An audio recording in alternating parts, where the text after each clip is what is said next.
Hi, it's Andy. Hi, it's Dave. Hi, it's Kirk.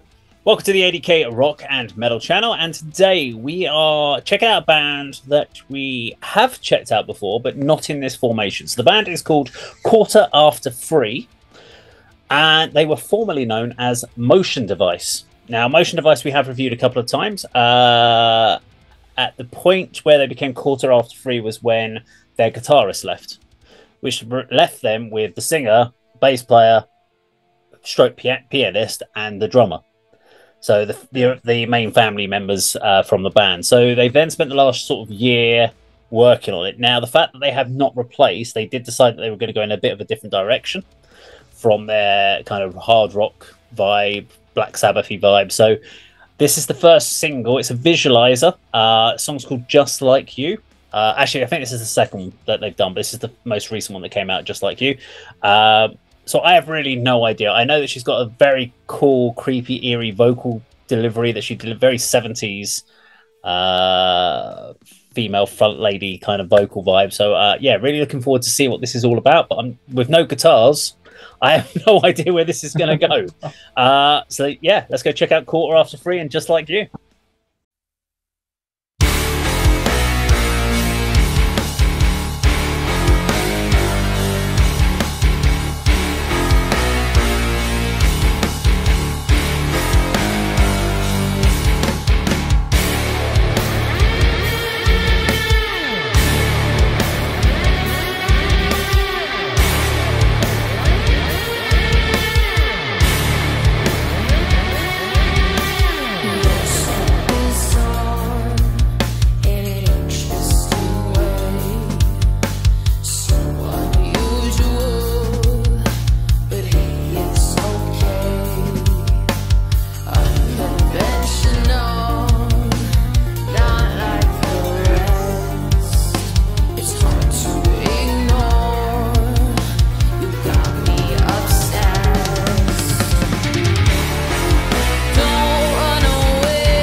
Okay, 3:15, and like you, I'm going to go to Kirk on this one first, I think.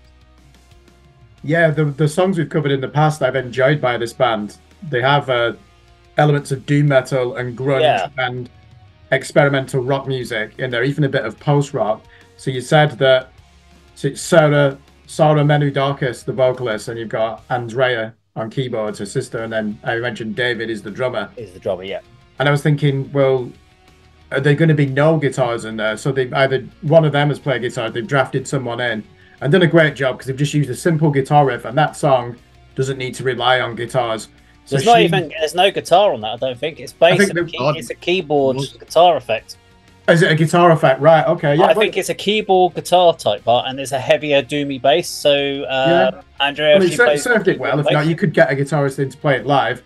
So she's used the black keys on a piano or a keyboard, and she the flat and the sharp notes, and it does give it that gothic feel. But also, when you watch early Hollywood films or even German films from 1920s and 1930s, they use a lot of that for dramatic effect. Okay, yeah. It's quite spooky what they're trying to achieve there. Fantastic chorus, and I don't say that lightly because it's a bit like Nine Inch Nails' Head Like a Hoe. There are two choruses in that song, and the second one where she just extends the note and projects onwards, falling. Really good job on how she's dramatized that. I'm really impressed by that. The only thing that was a bit abrasive, the song seemed to end at 3 minutes and 2 seconds, and I thought, oh, are some church bells gonna fade in? Something gonna happen, and then it just went into this. I don't know. You would describe it like avant-garde piano piece, wasn't it? It was like borrowing a bit from jazz, and then some of it was deliberately off kilter. That's the bit where the guitar solo would normally go. Yeah, exactly. So that was like shit. There's no guitarist. What that do was we do? interesting that part, but I'm not too sure if it was needed. But they did bring it back round to the main riff. So yeah, that's a song to me. I think it was 4 minutes, wasn't it, or just over 4 minutes?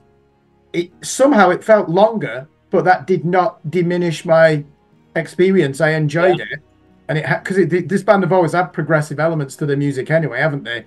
You never quite know what to expect or what's coming next, even though they definitely can nail down a chorus, and it's very clear how they signpost their songs. So I'm quite excited if that's the new direction.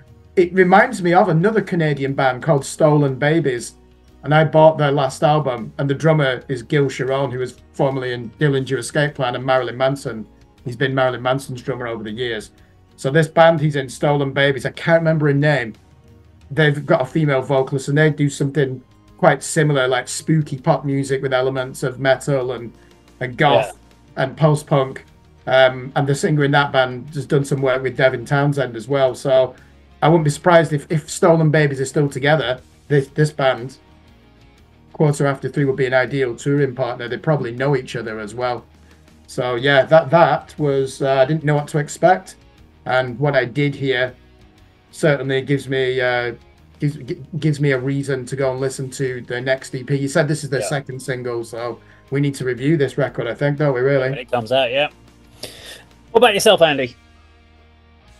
Well, when you said it was a four-piece that have lost the guitarist and they have replaced him or her, I wasn't holding out much hope for anything that I'd actually enjoy, but I was pleasantly surprised. I'll tell you that. And the first thing I noted down was that it did have some doom elements. I thought, this has got that doom theme, running throughout. I mean, I can't remember what the other incarnation of this band produced and whether I liked it or not, if I'm perfectly honest. But I quite enjoyed that.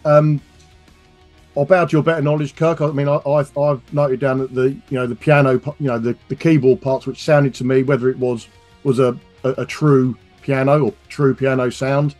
But I've noted down that they're playing the lower end notes on the piano and perhaps the higher notes on the bass, because it can be done. There are several doom bands I can think of that don't employ guitars, but play what would be the guitar parts on a bass. Bell Witch being one of them. A British duo called Monolithium, or another one. So I'm guessing that's how they've sort of replaced the guitar by playing the bass guitar in a certain way and producing certain sounds and sort of musical passages. So I did like the music throughout. I was hoping the vocals would be a little bit more sinister to match that sort of doom feel to the music. There's a sort of part a few minutes in where there's almost like a standard, I noted down sort of playful piano part, which I kind of didn't like, but that was only sort of short lived. And I thought the song was going to fade out early, as it did. And then, they had what I, would term a piano solo, which again I didn't really like, but the sort of riff, as it were, came in over the top, the simple da da da da, worked really, really well. I think it's one that I would go back to and listen to again, just to sort of, get the full benefit, because I was sort of on the back foot a little with the sort of intro to what the band would lined up as. But yeah, that was fairly enjoyable. I mean, the video, visualizer, yeah, very, very poor example of what a visualizer was. I was expecting it to be, vary slightly from the two people holding squares that turned, and I was almost drawn to trying to work out whether they were turning at the same time, whether it was whether there was a pattern. I was kind of distracted a little bit by that, but as a visualizer, I think you need a little bit more just to give the viewers something to sort of to look at. But yeah, I quite enjoyed the song. Something that's going to be I need to go back to and sort of really fully absorb. But yeah, quite enjoyed it. Okay. I'll talk about the video first. Pointless waste of time. Just get rid of it. So that's the video talked about. And more importantly, from a video, I was being fairly positive then. Yeah. Well, no, for the video, I'm just like, I just hate visualize. At least if the visualizer changed and went somewhere with it, and it did something, or you faded and moved through the pictures or something, but it was just this. Two pictures doing that every so often. I hate that. It's a waste of time. It's a space filler for the video. But the annoying thing here is that we know from Motion Device did so many music videos, and they're all in-house production.